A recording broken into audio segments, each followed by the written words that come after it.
I discovered that a student used sign language to discuss breaking into my home and had been emotionally and sexually assaulted. I'm gonna try to keep this as short as possible. I'm not sure if this is the right place for this story, but I need to tell someone this story. English is not my first language. I'm an art teacher in the Netherlands. I have an amazing class with 21 kids.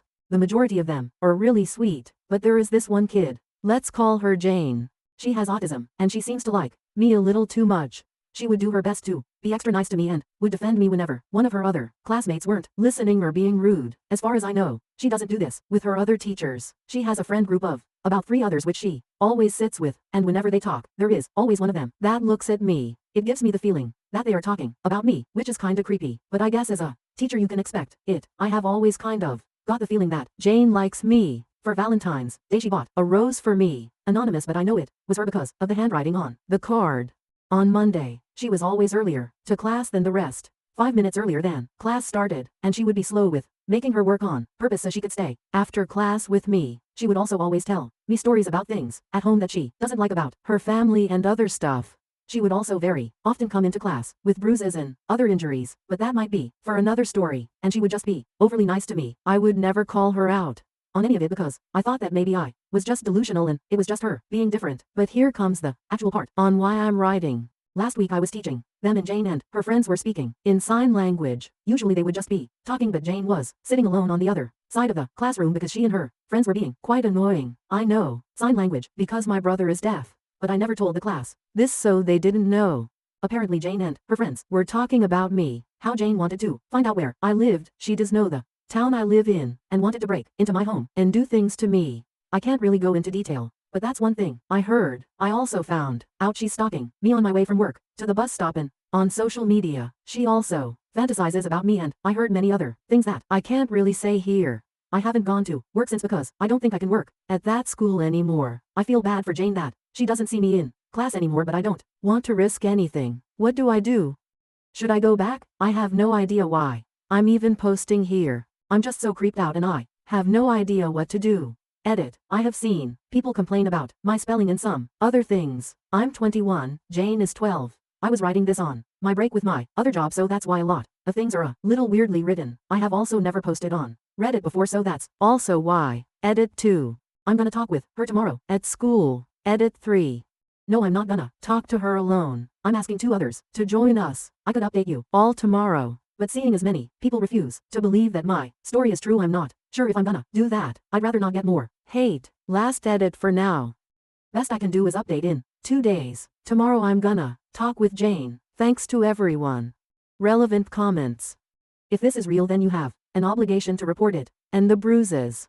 I have reported things that have happened to Jane's mentor. Let's just say that her mentor isn't exactly the best person ever. I am reporting it, but Jane's mentor doesn't really care for her students and refuses to do anything. From Moop. Not trying to be rude, but I didn't say I was a male teacher. I'm a woman. Update. Hi everyone, here is the update. Once again, thanks to all the support. This is written late at night, and I'm tired, so it's once again very poorly written, but I will try my best. So I talked with Jane, her mentor, and someone else from school. I talked with them alone. Before we talked, Jane said they would understand the situation better. Jane's mentor was the one to talk the most because I wasn't sure what to say. But when Jane's mentor, let's just call her Maya, asked why Jane did all of this, Jane started crying and didn't want to talk anymore. Maya wanted me to leave because she believed Jane didn't want to talk because I was there, so I left. A little bit later, I was called by Maya. She wanted me to come and talk about what happened and what Jane told her. Like a lot of you already thought, Jane had a but emotionally. Her parents constantly favored her younger sisters over her and, in Jane's words, don't care about her. Her older sister would regularly bring multiple boys home while babysitting Jane and her sisters, which is probably one of the things Jane learned about sexual stuff. A lot of others in the comments thought Jane was being sexually abused at home, but that's not what is going on.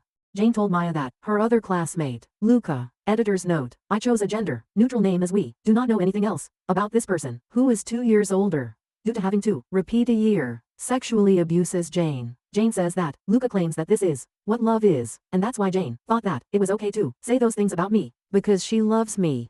Jane explained to Maya that she didn't mean it like that and that she wouldn't want to hurt me. Apparently Jane had the feeling that she was in love with me and told this to her friends. They taught her that the things she said, like stalking me, and potentially breaking into my house are part of being in love, and that's why she did it. I saw another comment saying that Jane acts like this towards me because I'm one of the few nice people in her life. I'm not sure. Jane did not say anything that would prove that, although I think that's probably what's going on and that's why she thinks she's in love with me. I really can't think of any other reason why a 12-year-old would like me. This is all I know now. All happened today, although I don't think I'm gonna get more updates on the situation. Maya is, like I mentioned in a comment, not one of ever, so I doubt she will involve me further. But if everything Jane says is true, I hope she gets some help and possibly a new home. I would love to update further, but that's only if I get updates myself. Have a good night too. Everyone still awake. Now to the next story. Story 2. Am I the asshole for not trying harder to inform my ex about our son's passing? Now I'm being accused of hiding it out of spite. I apologize in advance for any formatting issues as I'm on my phone, and this is a throwaway account since my ex follows my main one. My partner and I, both 28 at the time, had been together for 4 years when I found out I was pregnant. Initially, I didn't want to go through with the pregnancy because my job had promising opportunities for advancement, but after many discussions, we decided to have the baby. At around 20 weeks, just after finding out the baby's gender, my partner disappeared. He stopped answering calls and messages, and I eventually found out through his mother that moved back in with her. Feeling overwhelmed by the situation, although he continued to contribute financially by transferring his share of the bills, I had no contact with him. I even tried visiting him, but there was no response. By the time I was 27 weeks along, I gave up trying to reach out and accepted the reality of becoming a single mother. I prepared for the baby on my own, buying everything necessary. At 31 weeks, I started experiencing pain, but dismissed it as Braxton Hicks contractions. Shortly before 32 weeks, my water broke and I went into labor. My baby was born prematurely and was immediately taken to the NICU. I tried to contact my ex and his mother again, but there was no response. Less than a week later, my son passed away due to complications from his early birth. Once more, I attempted to reach my ex and his mother, leaving voicemails and messages, but still heard nothing.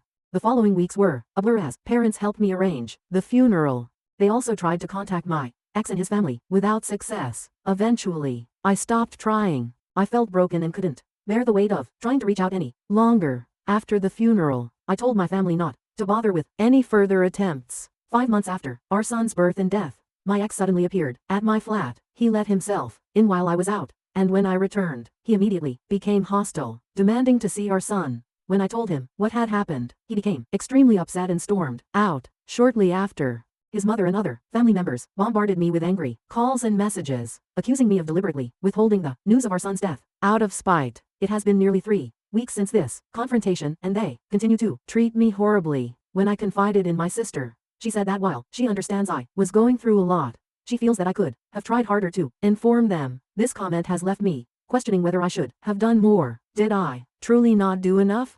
Was I wrong to stop trying? I lost my son, too, and was struggling immensely. I'm not sure if I'm in the wrong here.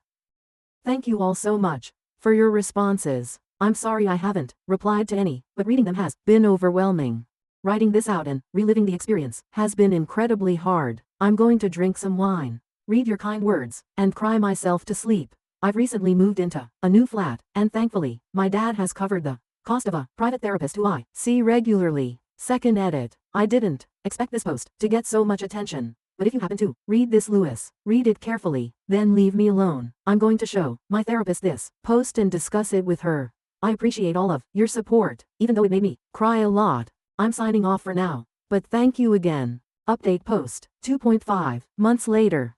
The original post was locked, but I've received messages asking how I'm doing, so before I close this account, I wanted to let everyone know that I'm alright. The move went smoothly, and I'm far enough away that there's no risk of running into my ex or his family.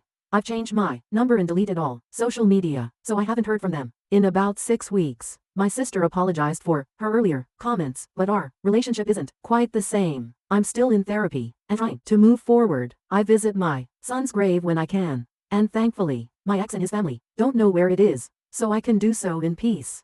Thank you all for your support.